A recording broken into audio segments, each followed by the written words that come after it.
What would you do if your HOA president showed up to your burning house, before the roof even collapsed? I never imagined I'd watch my own roof go up in flames, while the HOA stood there blaming me, like they knew what happened before the firefighters even arrived. But then the clues started falling into place. Midnight water drops, a fake inspector, and blueprints running straight across my land. And when I opened that fireproof box, I realized one thing. They never expected me to survive long enough to tell the truth. The first thing I remember is the sound. Not the sirens or the shouting, but the sharp crack of glass blowing out of my front windows one by one, like someone taking a hammer to every memory I'd nailed into those walls.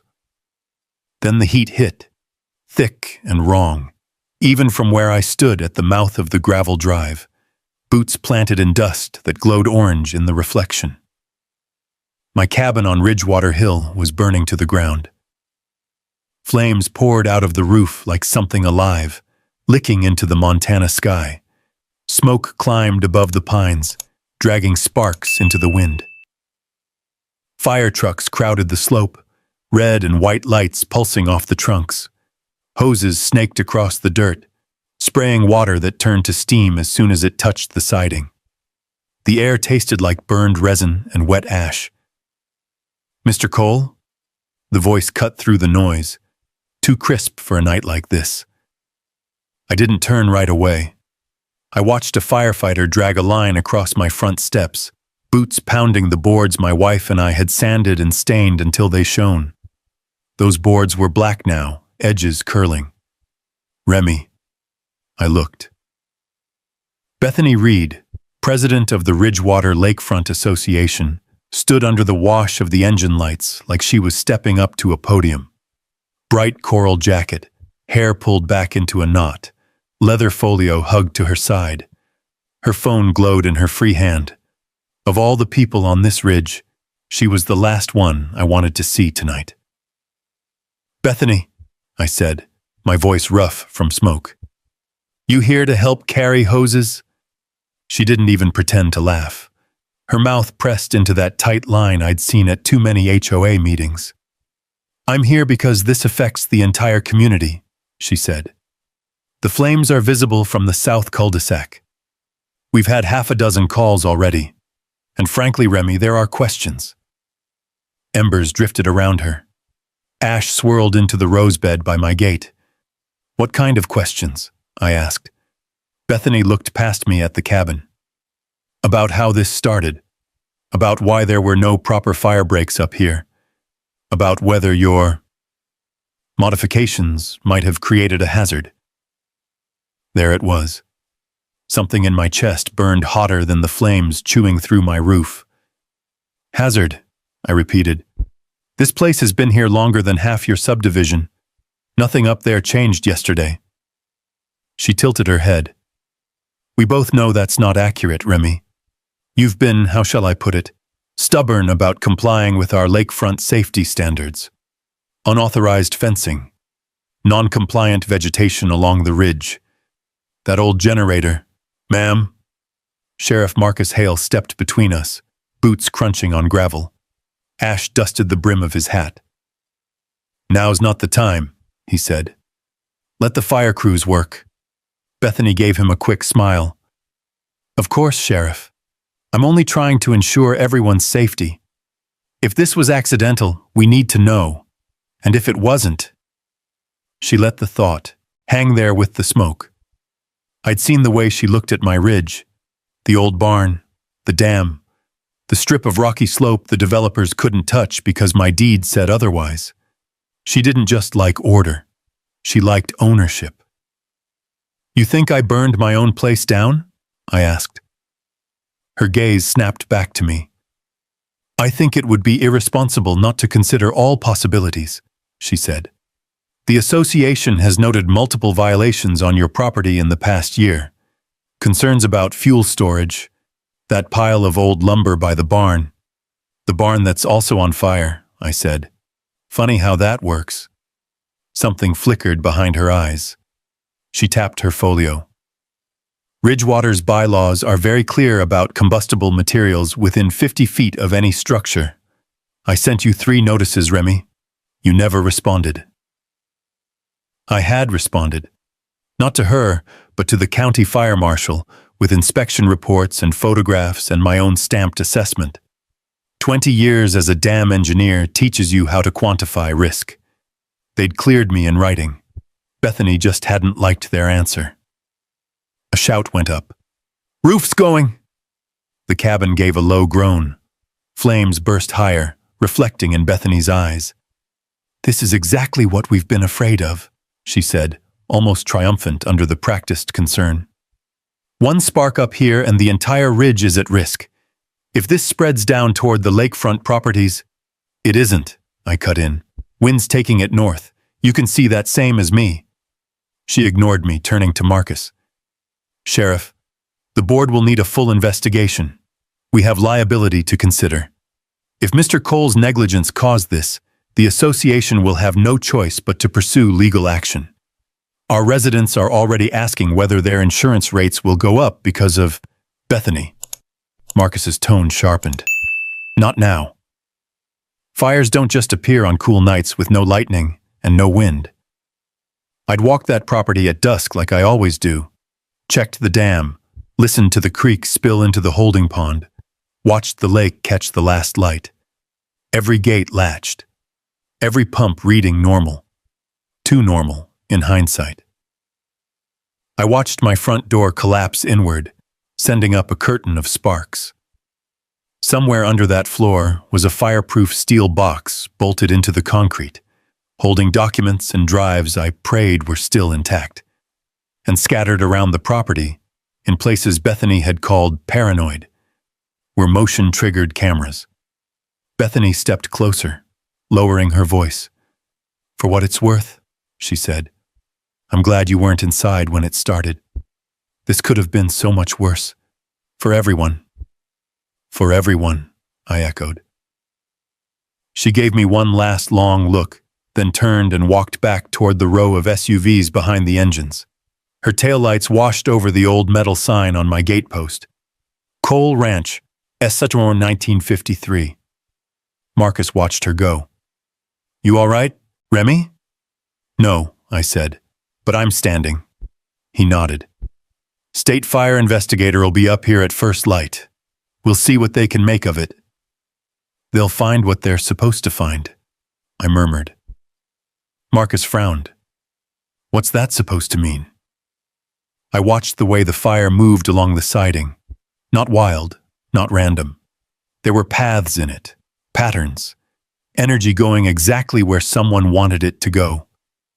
"It means this wasn't an accident," I said quietly. "And I've got a feeling I know exactly who's going to be first in line to point a finger when the report comes in." My gaze followed the fading glow of Bethany's taillights as they disappeared down toward the lakefront gates she loved so much.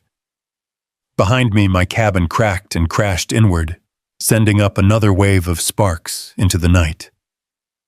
One question burned hotter than the rest. If Bethany Reed was truly worried about community safety, why had the president of the HOA been the first one to show up at my fire, accusations ready, before my roof had even finished collapsing? 6 months earlier, the ridge had been silent except for the wind moving through the lodge poles and the soft clink of my hammer against old cedar. Back then, the world hadn't smelled like smoke. It smelled like sawdust and lake water and the faint sweetness of the rose bushes my wife planted before the flood took her. The fence I was repairing wasn't just a fence. It was the last project we designed together. A simple 6-foot privacy rail of hand-cut planks, stained dark to blend with the hillside. She'd wanted a quiet spot where we could drink coffee above the lake, watching trout rise in the mornings. I'd finished setting the final post when a car door slammed behind me, the kind of slam that didn't belong on a ranch road. I wiped my palms on my jeans and turned. A silver SUV idled at the edge of my gravel pull-off, too clean for this mountain, chrome still shining despite the dirt track leading up here. Bethany Reed stepped out, wearing a bright coral jacket like she was arriving for a photo shoot rather than a conversation with a man still grieving. Behind her, a tall man in a neon vest held a clipboard and looked around like he was checking off boxes on a scavenger hunt. Bethany's smile was the tight, effortful kind, polite on the surface, irritated underneath. "Morning, Mr. Cole," she said, walking toward me like she owned the path she was standing on. "We received a report about an unapproved structure." I leaned on my hammer. "It's a fence, not a structure." "It's 6 feet 2 inches, she replied instantly, glancing back at the man behind her. He snapped the tape measure open with a metallic crack. "Our ridge front bylaws clearly state a maximum of 6. "That bylaw doesn't apply," I said calmly. "My land existed long before Ridgewater Lakefront HOA did. You can't govern property you don't control." Bethany lifted her chin. "We maintain certain standards around the lake. Views matter. Uniformity matters. Property values matter." I didn't say what I wanted to, that my wife's memory mattered more than any of those things. Instead, I pulled the laminated deed from my back pocket. It was weathered at the edges from the number of times I'd shown it to curious agents, hikers, and once an overeager developer who wanted to buy the entire ridge. "This is my boundary," I said, handing it to her. "Surveyed, recorded, confirmed." She barely glanced at it before giving it back. "The association has concerns," she said, waving vaguely toward the slope.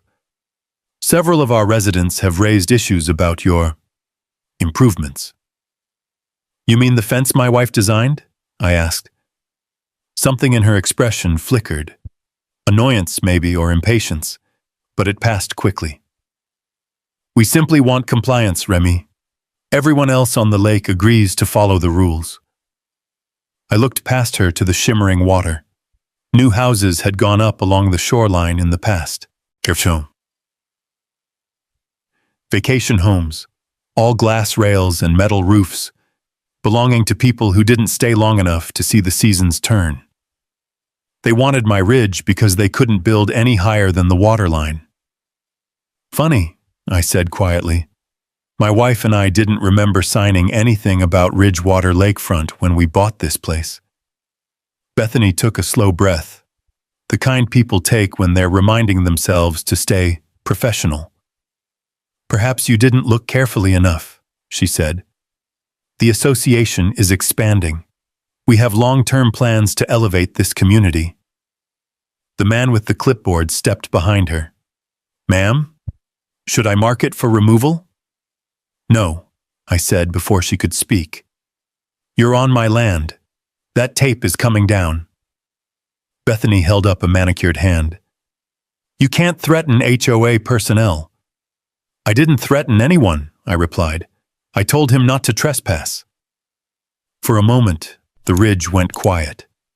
A hawk circled overhead, its shadow gliding across the gravel between us. Bethany cleared her throat. "You'll receive a formal notice within 72 hours. Please be advised that failing to respond could result in escalating fines." She turned, heels crunching on the crushed rock, but stopped halfway to her SUV. Without looking back, she added, "This fence, it interferes with community planning. And frankly, Remy, it doesn't fit the aesthetic we're trying to build."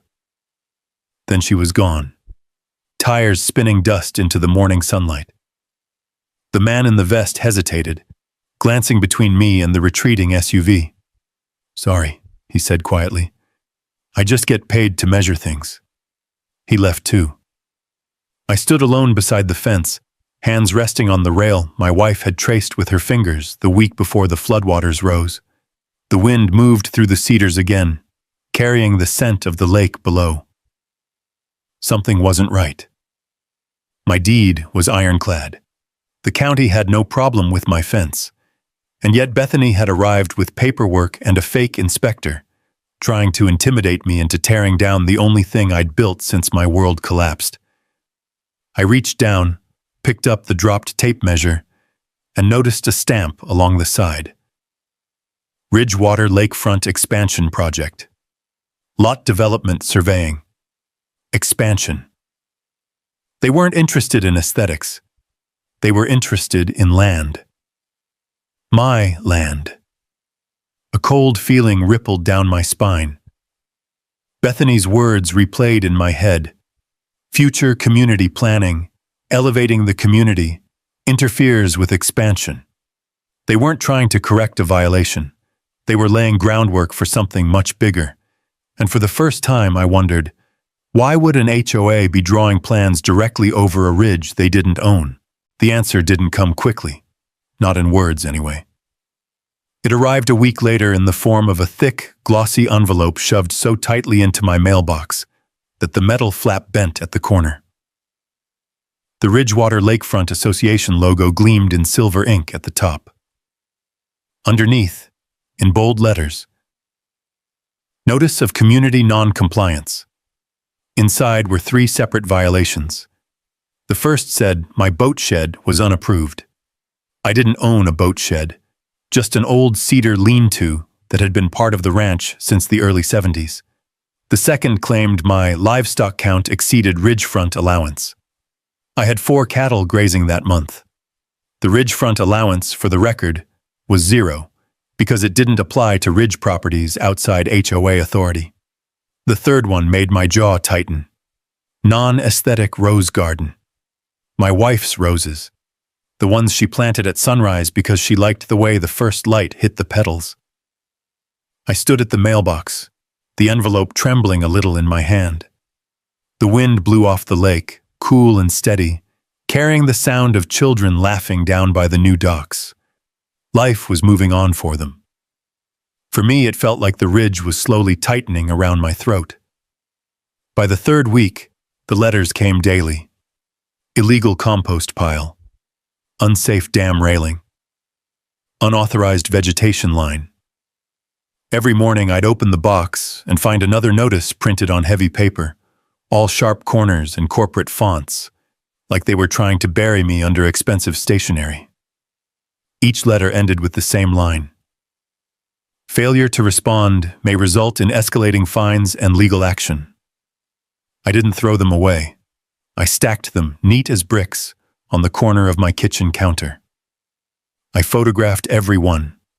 I logged the dates and times. Old engineer habits die hard. It was late afternoon when I got the knock on my door. I opened it to see Sheriff Marcus Hale standing on the porch, hat in hand, sun highlighting a dusting of silver in his beard. He wasn't smiling, but he wasn't scowling either. Just resigned, like a man who'd rather be anywhere else. "Remy," he said, "mind if I come in?" I stepped aside. The sheriff wiped his boots on the mat and walked in slowly, eyes drifting over the living room. He knew what this cabin used to look like. The photographs on the mantel, the quilt my wife made draped over the back of the sofa. Those things were gone now, put away in storage after I realized looking at them every morning kept reopening wounds that hadn't closed yet. "I'm guessing this isn't a social call," I said. Marcus sighed and pulled out a folder so thick it strained the binder clips. "I've got complaints here. A lot of them, all filed by the HOA board." "How many is a lot?" 23, he said reluctantly. "In the past 19 days. I let out a slow exhale. "And you believe them?" "It's not about believing," he said. "I'm obligated to follow up." I walked to the window. From here, you could see the lake reflecting the ridge, patches of early snow lingering in the shadows. The houses near the shore shone like ornaments. My cabin, higher up, looked almost invisible against the tree line. "I know how this works," I said quietly. "You're getting pressure from down there." Marcus didn't deny it. "They're loud, they're organized, and they've got money. But I haven't forgotten who was here first." I turned. "Then what's this really about?" He hesitated. "There's talk," he said, "about developers poking around the lakefront again.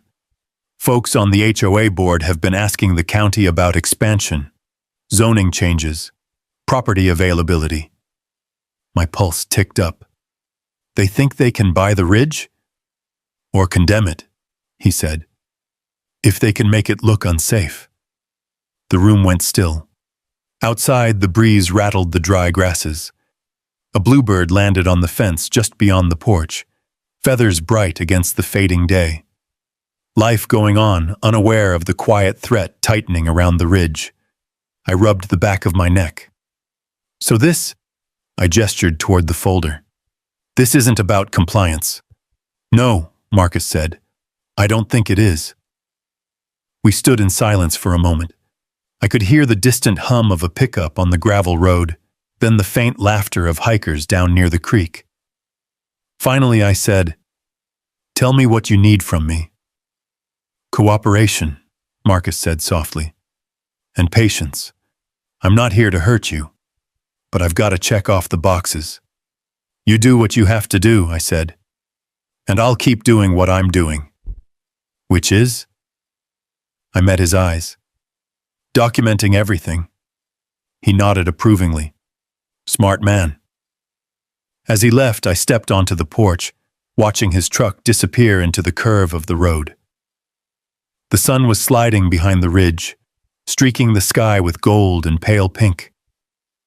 My wife used to call it the ridge's quiet hour, when the world softened for a breath before nightfall. That night, as I sat at the kitchen table sorting the newest stack of violation letters, something shifted inside me. This wasn't random harassment. This wasn't strict rule enforcement. This was a strategy, a push, a patterned effort to weaken, corner, and pressure me until I gave up exactly what they wanted: my land. And as I ran my thumb over the embossed HOA seal at the top of the latest notice, one question rose above the rest. If they were willing to drown me in paperwork, what else were they willing to do?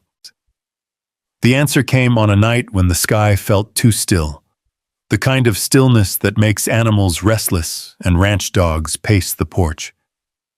A storm had been flirting with the ridge since sunset, dark clouds stacking up over the western peaks, lightning flickering behind them like someone striking matches in the distance. By midnight, the wind picked up, bending the top branches of the pines until they whispered to each other. I'd been checking the dam readings every evening, mostly out of habit. Engineering stays in your blood even when life tries to pull you in other directions. Tonight, though, something felt off before I even stepped outside. Maybe it was the air, heavy, damp, the way it gets when something is about to break. I grabbed my jacket, clicked on my headlamp, and followed the narrow trail down toward the lake. Needles and gravel crunched under my boots. The smell of rain was close. When I reached the dam overlook, I stopped so abruptly dust rose around my feet. The lake surface had dropped. Not by much, maybe 2-3 inches. But I knew that waterline the way some folks know the wrinkles on their own hands. It had dipped since sunset. That never happened on a cold night like this, not without a reason. I knelt near the concrete lip. Water trickled where it shouldn't. A low, metallic creak echoed from the far side of the dam, where the intake valves sat behind a locked gate. A locked gate I had checked myself just hours earlier. My pulse quickened. I swept the beam of my headlamp toward the ridge road leading to the HOA-maintained access trail. Fresh tire tracks cut through the soft mud, deep and distinct, pointing straight to my lower gate. No rancher I knew drove that way this late. No fisherman came up this far at night. And certainly no hiker would hop a locked barrier with a storm rolling in. I followed the tracks downhill until I reached the gate. The lock hung crooked, the latch scraped clean. Someone had forced it, quietly, crudely, but forced it all the same. The storm cracked overhead. A burst of cold rain slapped the back of my neck. I shoved the gate open and jogged the last stretch to the intake housing. The smell of metal and wet earth filled the air. My beam landed on the valve assembly, and my breath froze. The handle was halfway open, and there were boot prints in the mud. 2 sets. I crouched, fingertips brushing the wet ground. One pair small, maybe Bethany-sized small, but the other belonged to someone heavier. Someone who knew exactly where the valve controls were. I straightened slowly, rain dripping from my brow. Somebody had come up in the storm, crossed onto my land, tampered with the dam valves, and tried to make it look natural. If they'd opened it all the way, the sudden surge downstream could have damaged county pipes and flooded the lower trails. The HOA could have claimed unsafe infrastructure, blamed me, demanded intervention. Endanger the community water supply, I murmured. Bethany's last letter had used those same words. Thunder rolled across the ridge. Wind drove sheets of rain sideways as I shut the valve carefully, resetting it to its proper position. I checked the pressure gauges twice, hands steady even as my heart hammered against my ribs. That's when I noticed the faint red blink through the curtain of rain. The LED on one of my motion-triggered security cameras mounted under the pine eaves, it flashed steady, which meant someone had been here, recently. I wiped water from my eyes and trudged back toward the cabin.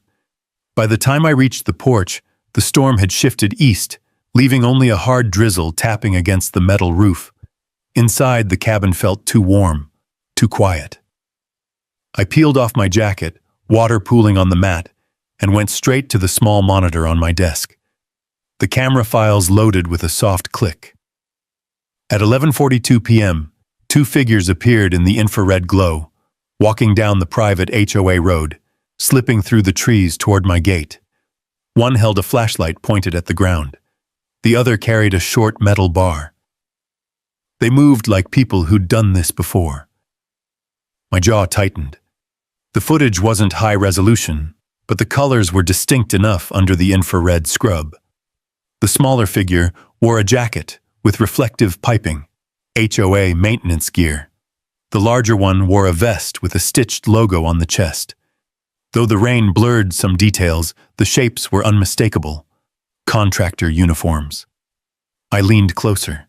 Minutes later, the camera at the dam valve caught them, one holding the bar against the latch, the other pulling the handle just enough to disrupt the water line, not enough to trigger full alarms. The smaller figure gestured toward the lake, agitated. The larger one shrugged, then pointed toward the ridge like they were discussing something unseen. Then they left.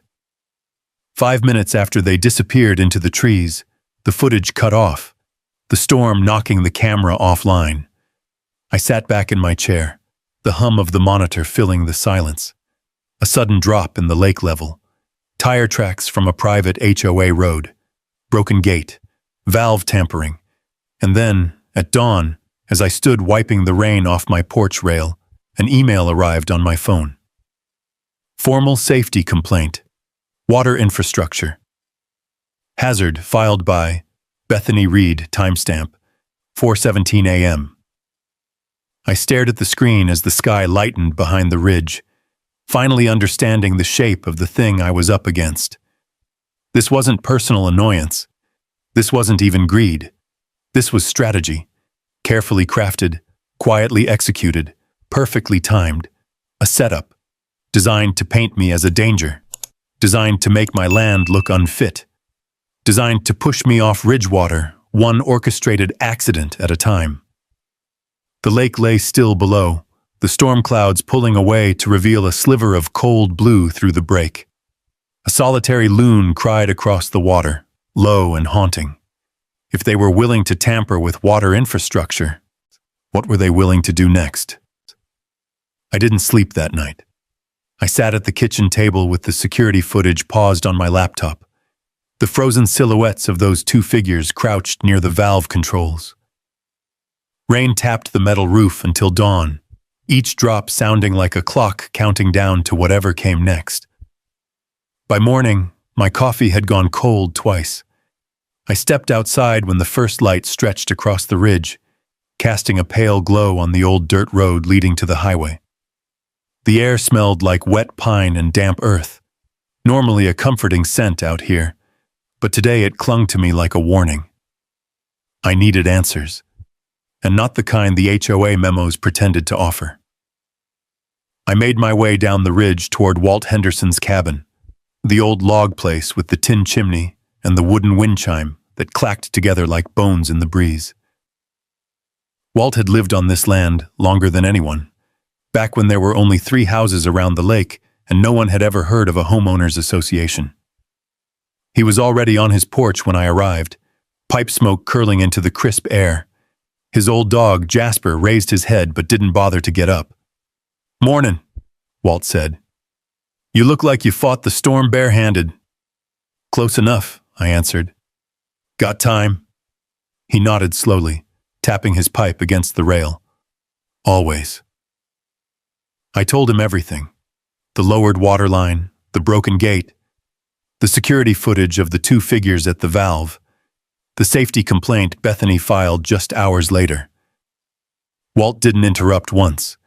He just stared toward the lake, jaw working the pipe stem like he was grinding down anger along with the tobacco. When I finished, he let out a long breath. "Damn shame it's come to this," he muttered. "But I can't say I'm surprised." "What do you mean?" Walt stood, joints cracking as he straightened. He walked to the porch railing and pointed his pipe stem toward the newer homes clustered along the south shore. Big windows reflecting the morning sun, driveways lined with ornamental grasses that didn't belong in Montana. "You see that row?" he asked. "Those folks didn't just move in, they moved people out." I frowned. "Who?" "Davis family first," he said. "They were fined so many times for lawn neglect and improper fence height, they finally sold at a loss. Left in the middle of the night with a moving truck. Then the Cortezes, remember them? He built those birdhouses your wife loved." "Yeah," I said quietly. "She still had one on her windowsill." "Well," Walt said, "HOA cited them for non-conforming exterior features. 700 in fines before they threw in the towel. Next thing you know, some developer put up a modern box with glass rails. Twice the size, half the charm." I felt something cold tighten in my gut. "And nobody fought it?" "Some tried," Walt said. "Single mother down the slope. Kira Thompson. HOA said her kids' chalk. Drawings on the driveway were graffiti. Can you believe that?" He shook his head. "Cost her $1,200 before she got tired and moved to Bozeman." The wind rustled the trees, scattering rainwater in shimmering drops. "This isn't random, Remy," Walt said. "They pick folks who they think can't fight back. Folks without deep pockets or loud lawyers. Folks who don't fit their vision. They push them until they break." "And now it's me," I said. Walt met my eyes. "Now it's you. Because you've got the ridge, and that ridge is the peace they need." The weight of his words settled on me. The fence, the violations, the fake inspector, the valve sabotage, all steps in the same direction, a plan with me standing dead center. I sank onto the porch railing, staring out over the mist rolling across the lake. "Walt, why didn't anyone say something? Why didn't you?" He looked down at his hands, scarred, weathered, scraped from decades of ranching. "Because back then I thought it was just bad luck, or people getting tired of mountain winters. But when they came after the Cortezes, and after Kira, I started putting the pieces together. And now you bring me this."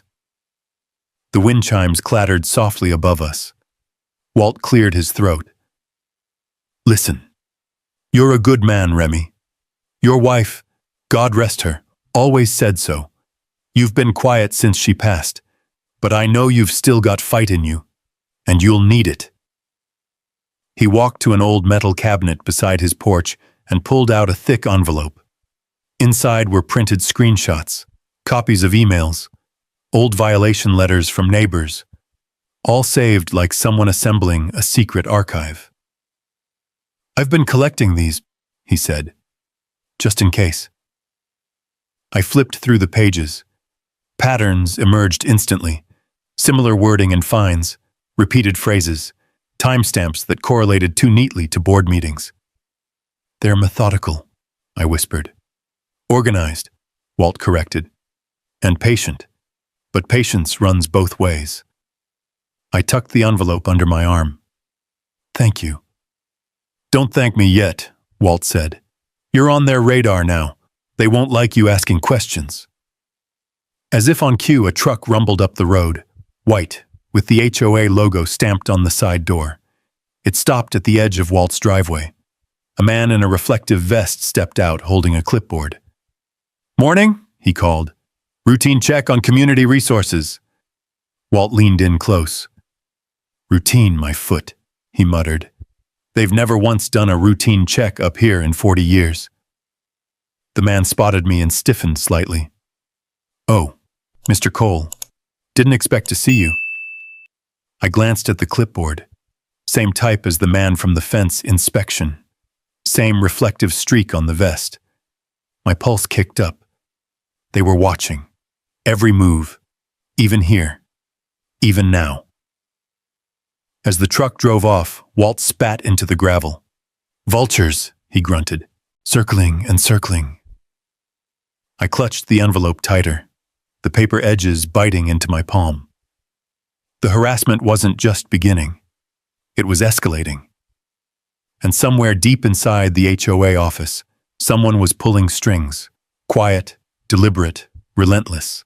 A certified letter waited in my mailbox when I got home. "Urgent notice of emergency inspection to be conducted today at 3:00 p.m. Mandatory access required." My throat tightened. They weren't backing off. They were closing in. By the time the clock crept toward 3, the sky over Ridgewater had shifted into that pale, overcast gray that makes the mountains look like they're holding their breath. Cold air drifted down from the pines, carrying the scent of wet bark and lake water. I stood on my porch, hands in my pockets, watching the narrow road that twisted up from the subdivision. Right on schedule, a white truck with the HOA emblem rolled into view. The engine cut off, and a man climbed out, tall, wiry, with a neon vest and an official-looking clipboard. His boots were spotless, which told me he hadn't walked a ridge trail in his life. He glanced at the fence, then up at the cabin, eyes flicking from one spot to another, like he already had a list of violations prepared. "Afternoon, Mr. Cole," he called, stepping onto my property without waiting for a response. "I'm here for the emergency inspection." I leaned against the railing. "Funny how all your emergencies seem to happen only on my land." He gave a polite smile, the kind that doesn't reach the eyes. "We've received reports of multiple hazards. Our goal is resident safety." "Is that why someone broke my lock and tampered with my dam valve the other night?" I asked. His hand froze mid-sentence, fingers paused above his clipboard. For a tiny moment, color drained from his face, but he recovered fast. "I'm not aware of any such incident," he said. "Let's begin." He walked straight past me like he had every right in the world to be there. I followed, silent. The gravel crunched beneath our boots. A hawk screeched overhead, circling in wide, lazy arcs. The inspector headed to the barn first, taking dramatic photos of harmless things. A stack of lumber I'd milled last fall, a coil of hose, a bag of feed with the label torn. He knelt to photograph dirt on the barn door, zooming in like it was evidence. "You always this thorough?" I asked. "Standard procedure," he murmured. "No badge?" I asked. "No county authorization?"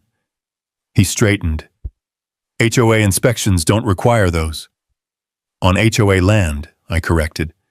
"Not private property with a deed older than the HOA itself." He ignored that.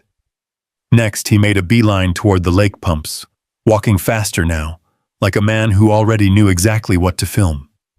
He circled the equipment enclosure twice, muttering measurements to himself. Then he crouched and snapped pictures of the pipes. No actual issues, just moisture from last night's storm. Finally, he stopped at my fence, the same fence Bethany had declared non-compliant. He ran his tape measure along the boards, glancing occasionally at the HOA-issued binder tucked under his arm. "This exceeds the ridgefront height requirement," he announced. "Ridgefront regulations don't apply to unincorporated land," I said calmly. "But the county code does, and the county already cleared it." His jaw twitched. He wrote something anyway, pulled out my phone and hit record. "State your name, role, and authority for access." He blinked. "What?" "You heard me. Standard procedure." He swallowed, suddenly uncomfortable. "Daniel Farr, Ridgewater Compliance Advisor." "Working under whose authority?" "The Ridgewater Lakefront Association," he said. "President Reed, specifically." "Of course." "Got it all on video," I said. "Thanks." His lips pressed into a thin line. "You know, Mr. Cole, cooperation goes a long way. Documentation goes further." He didn't like that. His cheeks flushed as he walked back toward the driveway. "You'll receive a full report," he snapped. "Expect formal action." "Oh, I expect it," I said softly. "I expect all of it." He climbed into the truck and sped down the ridge. The moment his taillights vanished, I opened the folder Walt had given me and added today's footage to the stack. My heart thumped hard in my chest, but not from fear. Something sharper, more focused. When the wind shifted, the scent of damp pine gave way to a new smell, fresh coffee and gasoline, as a familiar red SUV turned up my drive. Sarah Mitchell stepped out with a leather satchel slung over one shoulder and the determined look of someone with answers. "Got here as fast as I could," she said. "We need to talk." She followed me inside, brushing snowmelt from her jacket sleeves. I poured her coffee, and she set the satchel on my table, flipping it open with a practiced motion. Inside were printed maps, highlighted documents, emails, and a set of HOA financial ledgers. Sarah leaned forward. "Remy, I found something big." I braced myself. "How big?" She slid a blueprint across the table. A development map, a marina, luxury homes, boat slips, community center, all drawn right over the ridge, my ridge. But that wasn't the worst part. In bold lettering, stamped across one corner, Phase 3, expansion upon safety clearance estim hust. Clearance date, TBD preferred access point, Cole property. My pulse hammered in my ears. So Walt was right. Sarah nodded grimly. "They've been planning this for years. And your cabin, your dam, your land, they're in the way." I stared at the blueprint, jaw tightening. "They want me gone." "They want your land made unsafe," she corrected. "Once that happens, the HOA can petition the county to intervene. If enough violations stack up, condemnation becomes an option." I exhaled slowly. "So all this, the complaints, the fake inspections, part of a coordinated paper trail." Sarah leaned back. "Which means we have leverage." I raised my brows. "How?" She pulled out one more document. An internal HOA memo, signed by Bethany, dated 3 weeks earlier. Subject line: Emergency funds reallocation, preliminary site risks.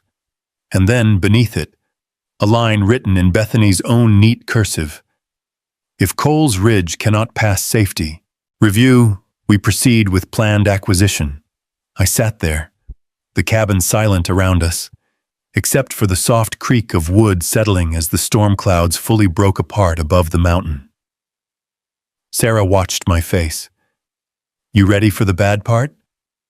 "I doubt there's a good one." She took a breath. "The man who inspected your place today? He's not licensed. His certification expired 8 years ago. He's been paid directly from HOA discretionary funds." I ran a hand down my face. "So they're building a false case." "They're building a trap," she said, "piece by piece. And I'm afraid today's inspection is just the beginning." The weight of her words pressed into the cabin like a storm that hadn't yet hit. What do I do? I asked quietly. Sarah closed the folder, her eyes steady. You document, you stay patient, and you don't confront them. The more rope they think they have, the more they tie around themselves.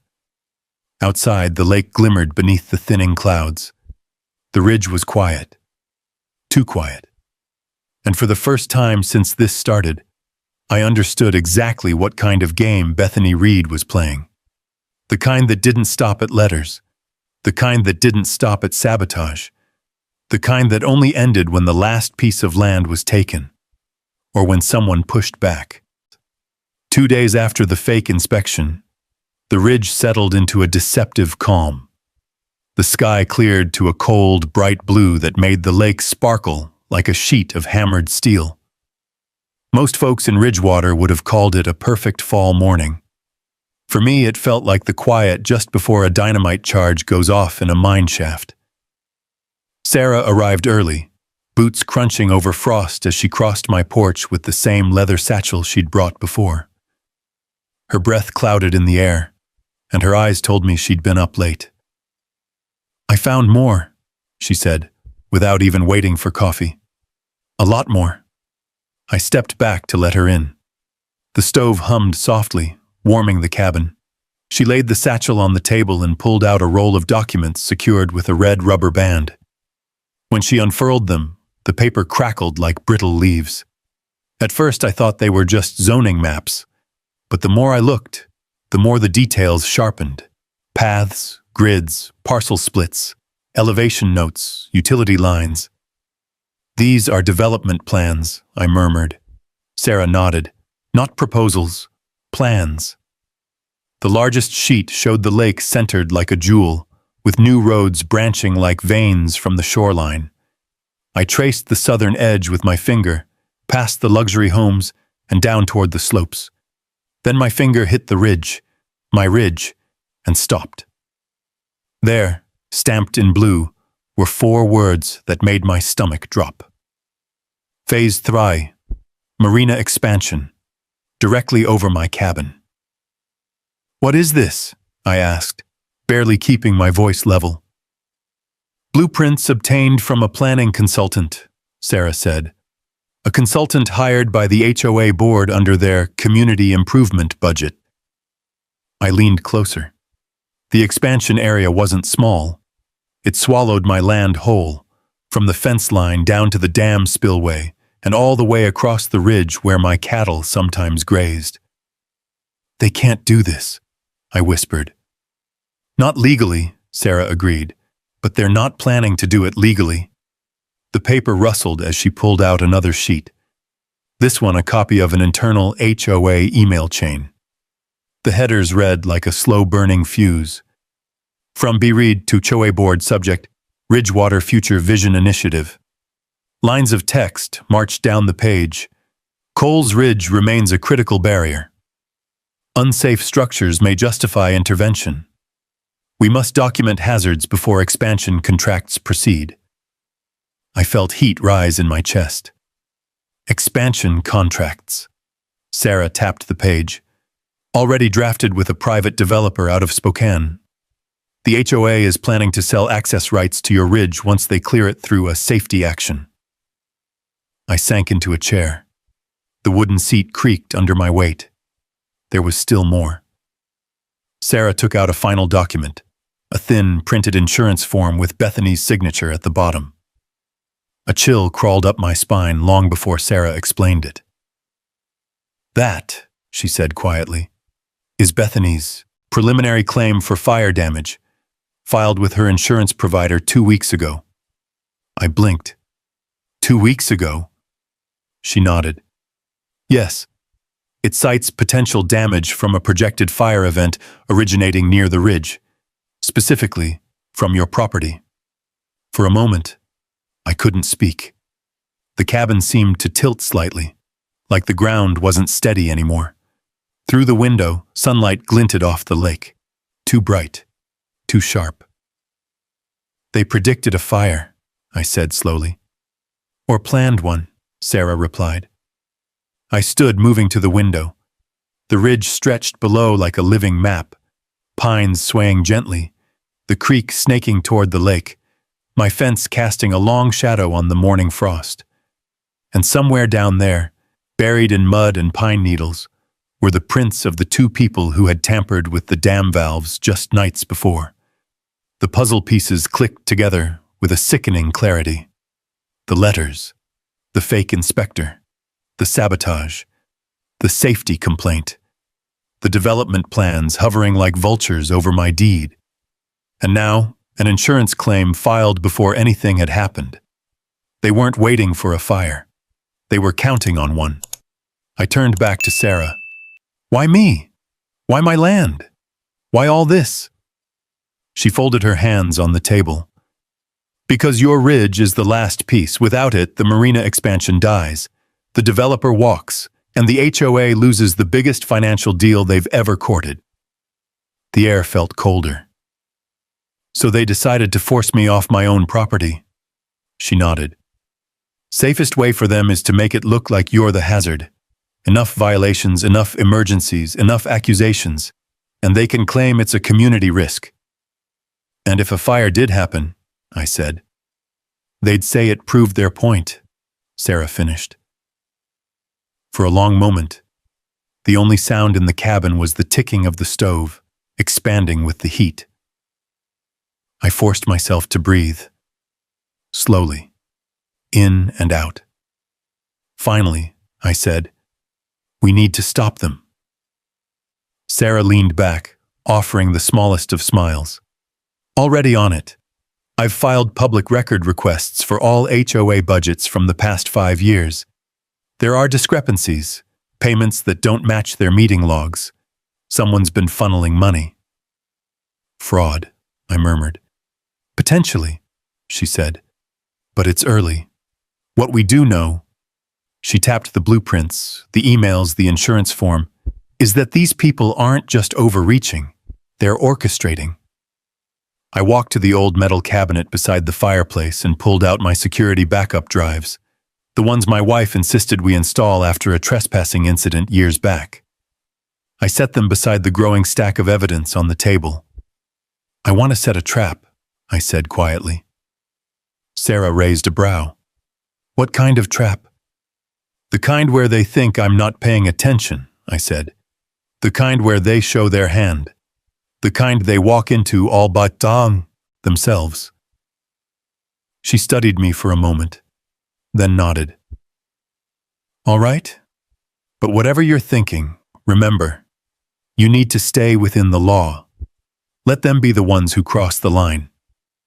They've already crossed it, I said. I just need to make sure everyone else can see it.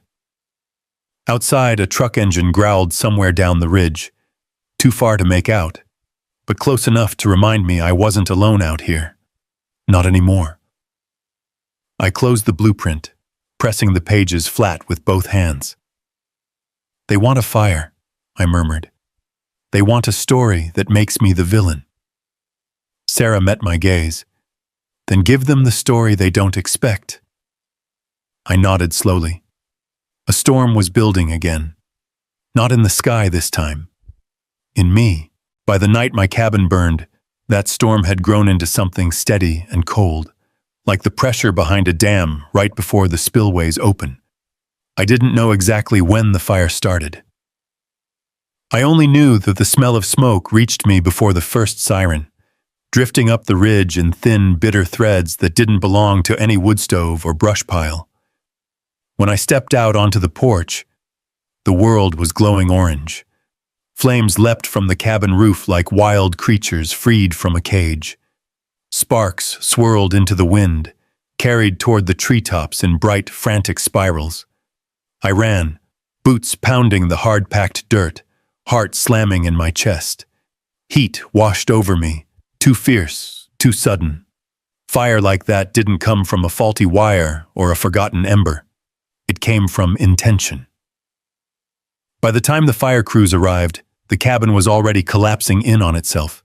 The old beams cracked like rifle shots. Smoke roared from the windows, thick enough to sting my eyes even from the yard.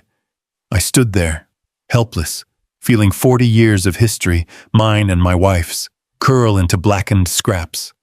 After everything we'd survived together, it was the fire that took what was left. The ridge blurred for a moment. Whether from heat or memory, I couldn't tell. Neighbors gathered below the drive, drawn by the glow. A few whispered my name, sympathy in their voices. Others whispered another word, suspicious, and shot uneasy glances toward the lakefront, where HOA members lived in neat, modern rows. Through the chaos, a firefighter jogged toward me, protective gear streaked with soot. "Sir, we found your fireproof lockbox," he said. "It's intact.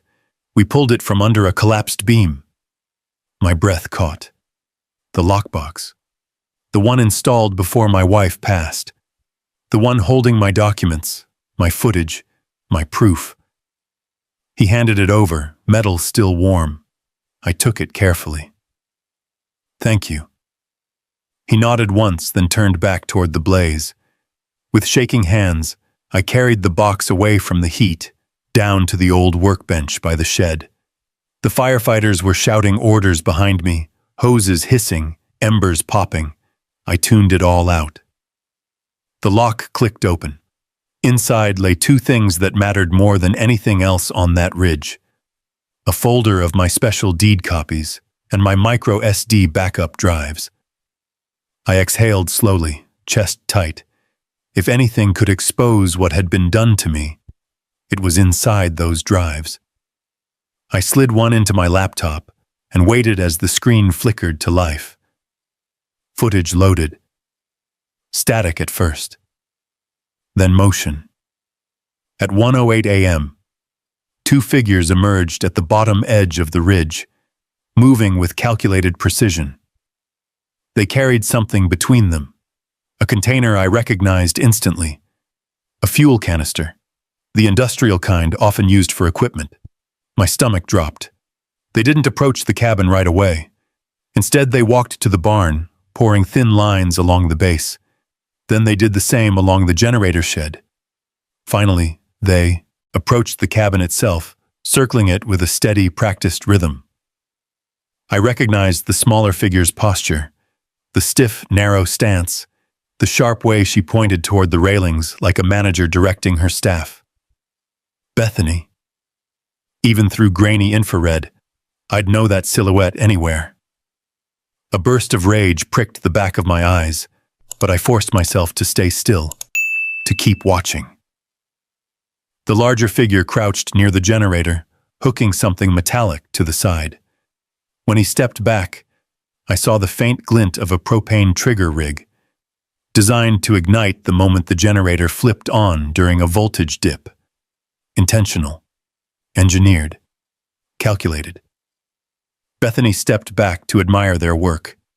Yes, that was the right word, then gestured briskly toward the path. The two of them retreated downhill, merging into the shadowed pines. 5 minutes later, another camera picked up a different angle of Bethany returning alone, walking quickly, phone held to her ear. The fire started behind her as she reached the bend in the road. In the video, she didn't even flinch. She didn't turn once. She kept walking. Then, this part made my skin crawl. She shook out her hair, squared her shoulders, slowed her pace, and walked toward the distant glow with an expression of perfectly staged concern. I sat in silence, breath short, fingers numb around the edge of the table. This wasn't carelessness. It wasn't a mistake. This was arson, planned and executed. And then, like salt rubbed into a burn, the file timestamp showed something I hadn't expected. Bethany checked her phone at 1:17 a.m., 10 minutes before the fire bloomed. But her insurance claim, filed 2 weeks earlier, predicted potential damage from an anticipated blaze. 2 weeks. I closed the laptop. The fire cracked behind me, a beam collapsing in a shower of sparks. The night air vibrated with the noise, with the engine sirens, with the roar of flames trying to eat the last of what I'd built. And above it all, I heard her voice again, Bethany, asking the sheriff at the scene if my negligence had caused the fire. I tightened my grip on the laptop. Not negligence, I whispered. Not this time. My phone buzzed on the bench, vibrating against the metal. Sheriff Hale, I answered. Yeah, Marcus? Remy. His voice was tired, strained. I've got questions I'm supposed to ask you. HOA's already sending emails. Marcus, I said quietly, you need to come back up here. Why? Because I have footage. A beat of silence. What kind of footage? He asked. The kind you bring a warrant for. He breathed out sharply. I'll be there in 20 minutes. Make it 10. Rain began falling again, light but steady, hissing against the hot debris. I stood there watching steam rise from the ash, my wife's roses glowing faintly in the firelight, untouched by the flames. A strange mercy in a night full of cruelty as the first drops soaked into the charred earth. The ridge seemed to whisper a single truth. They thought they'd burned away the evidence. But the fire had done the opposite. It had lit everything up. A week later, the ashes of my cabin were still cold, but the courtroom on the mountain was burning with something else entirely. Anticipation. Word had spread across Ridgewater and beyond. The parking lot outside the old log courthouse filled before sunrise, engines rumbling in the cold as folks lined up in heavy coats, hands wrapped around thermoses, whispering about the fire on the ridge and the HOA president bold enough to file a complaint before the embers cooled. Inside, sunlight streamed through tall windows, hitting the polished wooden benches and the high-beamed ceiling. The place smelled like pine and old paper, the scent you get when justice has been practiced in the same room for generations. I sat at the plaintiff's table beside Sarah Mitchell. She wore a charcoal suit, her jaw tight with focus, her satchel at her feet like a loaded weapon. Behind us, the state fire investigator, the county water commission rep, even Sheriff Marcus Hale, all present, all stone-faced. But when the heavy courthouse doors creaked open, all heads turned. Bethany Reed walked in like she was attending a board meeting, not a hearing. Coral blazer, hair perfect, expression carefully arranged somewhere between concern and superiority. A few HOA board members trailed behind her, whispering fast, their eyes darting across the room like cornered animals. Bethany slowed when she saw me. Her face tightened. Surprise, maybe even irritation, when she took in the people seated behind me. Not just mountain locals, state officials, investigators, neighbors she'd driven out. Then she spotted the fireproof lockbox sitting on the table before me. Her lips parted ever so slightly, a tremor of recognition. I held her gaze until she looked away. The bailiff called the room to order. Papers shuffled. Chairs creaked.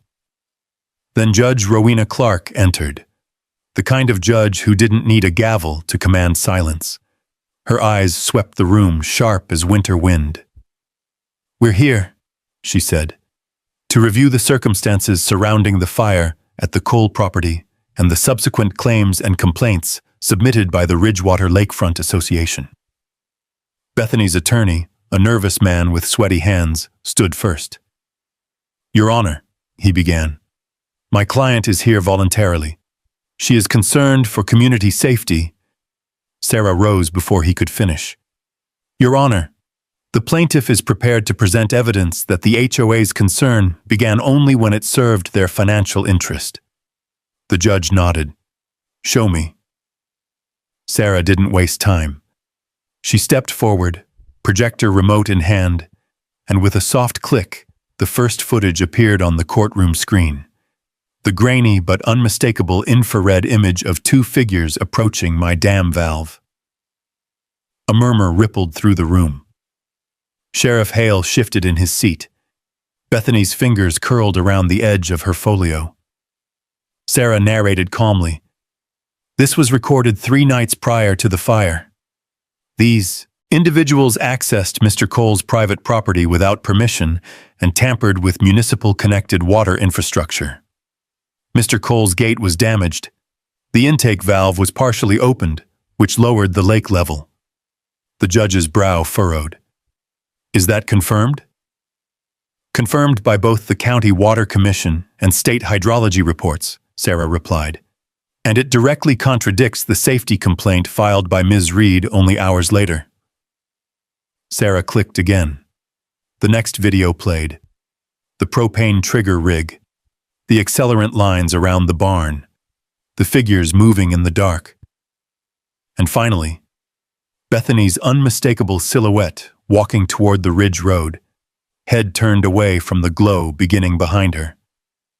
Bethany's attorney stumbled to his feet. Your Honor, this could be low resolution. Sarah cut in cleanly. Then perhaps these will help. She placed printed still frames on the evidence podium. The room leaned forward. Even from a distance, the shapes were clear. But the final blow wasn't the footage. It was the document Sarah laid beside it. A printed insurance form stamped with a date. Your Honor, Sarah said softly, this is Ms. Reed's insurance claim, filed 2 weeks before the fire, claiming projected damage from a blaze originating on the coal ridge. She paused. A blaze that hadn't happened yet. Silence fell heavy, thick, then chaos. Reporters scribbled, neighbors gasped. Even the judge looked momentarily stunned. Bethany shot to her feet. This is outrageous. Those are fabrications. He's manipulating footage. This entire thing is a vendetta. Her voice cracked on the last word. Judge Clark raised a hand, and the room quieted instantly. Miss Reed, she said, you may respond, but I advise caution. Bethany glared at me, fury burning behind her polished exterior. He's lying. He's always been hostile. He refused to comply with even the simplest community standards. He put us all at risk. He endangered the lake. Miss Reed, the judge said sharply, address the evidence. Bethany swallowed. Her attorney tugged her sleeve. Don't, he whispered. But Bethany pressed forward anyway, voice rising. We would never do something like this. If there was a fire, it was because his property was already unsafe. He had illegal equipment, dangerous structures, flammable materials. That was her mistake. Sarah stepped forward, lifting the final piece of evidence. Your Honor, if I may? Judge Clark nodded. This, Sarah said, is the county inspector's report from 4 months ago. It confirms that Mr. Cole's property passed every fire safety requirement. And this, she held up another sheet, is the fire investigator's analysis of the blaze. It states that the ignition point originated from professionally placed accelerants, inconsistent with any natural or accidental cause. Her words hung in the air like a dropped match. Bethany's eyes widened, just slightly, before her mouth snapped shut. A beat. Then Judge Clark spoke, her tone cold as ice on the lake in January. Ms. Reed, she said, you entered this courtroom accusing Mr. Cole of negligence. What I see here suggests something very different. Bethany's attorney sank into his seat.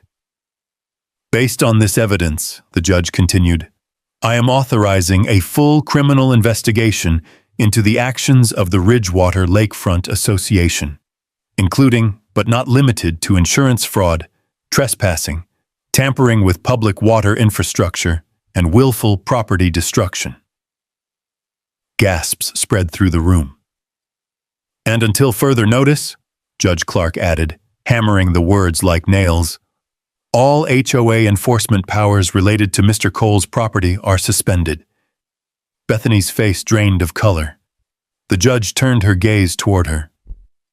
Ms. Reed, do you have anything else you'd like to add to the record? Bethany opened her mouth, but nothing came out. The silence said more than any defense she could have offered. Behind me, Walt let out a quiet breath, the kind that carried years of frustration finally easing. Sheriff Hale rubbed his jaw, looking both tired and vindicated. The fire investigator jotted notes, his expression grim. As the hearing adjourned, Bethany swayed slightly, gripping her folio like it was the only thing keeping her upright. She glared at me with a hatred so sharp it might have cut through stone. "This isn't over," she hissed. I stood, meeting her stare without flinching. "The fire wasn't supposed to be either," I said. But the truth had survived, just like the lockbox. And now the mountain carried the story, not her version of it. The week that followed felt different. Not quieter exactly, but calmer in that way a forest feels after a lightning strike has passed, and only the smell of char remains. The ridge held its breath. Neighbors watched the road. Even the wind moved a little slower through the pines, brushing over blackened beams and cold ash, as if taking measure of what had happened. State investigators worked fast. By Friday morning, 3 unmarked vehicles wound their way up the subdivision road, tires crunching on frost. Agents stepped out with clipboards, cameras, sealed evidence envelopes. And for the first time since this ordeal began, I saw something flicker in the HOA board members' faces that hadn't been there before. Fear. Not irritation, not annoyance, not smug certainty. Fear. The kind people feel when the story they wrote for everyone else suddenly turns on them. Bethany tried to maintain her usual poise, coral blazer, hair perfect, lips pressed into a diplomatic line. But even from my porch, I could see the tremor in her hands as she unlocked the HOA office for investigators. She kept glancing toward the ridge, as if the burned outline of my cabin haunted her peripheral vision. Maybe it did. By noon, Sheriff Hale drove up to my temporary trailer, his expression somewhere between exhausted and relieved. He stepped out of his cruiser, hat tucked under his arm. "It's happening," he said. "What is?" "Everything." He exhaled hard. "The state's filing charges, multiple ones, and not just against Bethany." I leaned against the railing. "Who else?" "2 board members. The treasurer, the contractor who tampered with your valves, and," he hesitated, "the guy who staged that inspection." I nodded slowly. They were all in on it. He didn't deny it. Evidence trail makes it clear as day. Sarah joined us minutes later, folders in hand, wearing that quiet, razor-sharp look lawyers get when the tide finally turns in the right direction.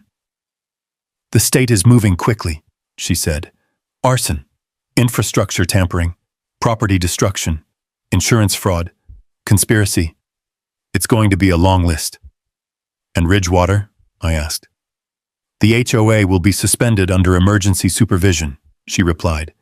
"Their funds frozen, their powers revoked. A forensic audit begins Monday." I let the words sink into the cold mountain air. Somewhere down the slope, birds flitted over frost-tipped grass, and the lake shimmered beneath the pale afternoon sun. Still standing, still mine. It wasn't joy I felt, not revenge, just release. A quiet untying of a knot I'd been carrying in my chest for months. Late that evening, as shadows stretched long across the ridge, a convoy of vehicles headed toward the lakefront. Blue and red lights flickered across the water. Folks gathered in driveways, wrapped in jackets, whispering. The wind carried their murmurs up to me. "They're arresting her." "It's about time. Lord above, she burned that man's house. Did you see the footage? Never thought the HOA would fall like this. When the officers led Bethany out of her immaculate home, she didn't fight, didn't scream, didn't deny it. She looked out toward the dark ridge where my cabin used to stand, expression unreadable through the glare of headlines and camera flashes. For a moment, she wasn't the HOA president. She wasn't the mastermind of some paper-driven, carefully orchestrated takeover. She was just a person who'd finally run out of ways to dodge the truth. I didn't go down to watch. There was no satisfaction for me in handcuffs or flashing lights. Instead, I stayed on the ridge, hands in my pockets, listening as the engines faded down the mountain road toward town. Later, under a sky clear enough to see every star above the timberline, I walked to the edge of the lake. The water lapped gently against the rocks, carrying the moonlight in ripples. A few charred boards from my cabin were stacked neatly nearby, courtesy of the fire crew, remnants that would be recycled into the new build once construction began. A federal grant for fire victims and the soon-to-be awarded restitution would help rebuild faster than I'd expected. I crouched, dipped my fingers into the cold lake, and whispered into the night. "We'll rebuild it right this time." As if in response, a trout broke the surface, the splash echoing softly. The next morning, Walt showed up with 2 thermoses and a grin that belonged on a man 20 years younger. "Heard they're naming a new policy after you," he said. "Ridgewater Property Protection Act." "Catchy," I replied. "Damn right it is." He handed me a thermos. "Protects landowners from HOA overreach. Makes any existing deed senior to any new bylaws. Requires state oversight if harassment complaints pile up." I nodded slowly. "Good. Folks around here deserve it." Walt clapped a hand on my shoulder. "You deserve the peace, son." Peace. It didn't come all at once, but it came, like slow morning light moving across the mountains, warming what the fire hadn't been able to take. Over the next few months, volunteers helped me rebuild the cabin frame. Neighbors dropped off food and lumber. The county offered grants. The lakefront residents who once kept their distance now stopped by with genuine apologies, shaken by how deeply they'd been misled. Sarah visited often, bringing updates from court, each one steadier than the last. By spring, construction on the marina expansion had been halted permanently. Developers backed out. Ridgewater HOA was dissolved under state order. The ridge stayed mine. The lake stayed whole, and the mountain kept its quiet dignity. On the morning we raised the final beam of the new cabin, I stood on the deck overlooking the lake. The sunrise painted the water gold. Birds flitted between the pines. A breeze carried the soft scent of sap and sawdust. For the first time in a long time, I felt steady, whole. Behind me, Sarah stepped through the doorway, smiling faintly. "Looks like home again." "It will be," I said. "Soon." We stood in silence for a moment, watching the ripples across the lake. Finally, I spoke, not loudly, not triumphantly, just honestly. "You can burn a house," I said, "but you can't burn the truth." The lake stayed quiet, as if it agreed. If you've ever stood your ground against someone who thought they could push you off your own land, drop a yes in the comments, or just leave a justice if you know what it feels like to fight for what's right. Stories like this remind us that truth may bend, but it never breaks. And if you'd like to ride along for more HOA showdowns and ranch-side justice, go ahead and subscribe. I'd be glad to have you here for the next one.